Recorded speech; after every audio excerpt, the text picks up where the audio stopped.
Welcome back to another technical deep dive here in the debug zone.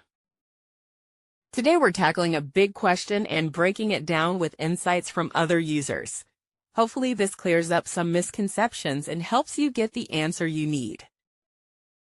So buckle up, stay a little curious, and let's jump right in.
And that's a wrap.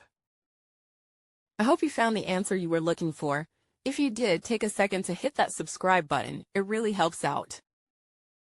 And let me know in the comments which solution worked best for you. See you next time in the debug zone.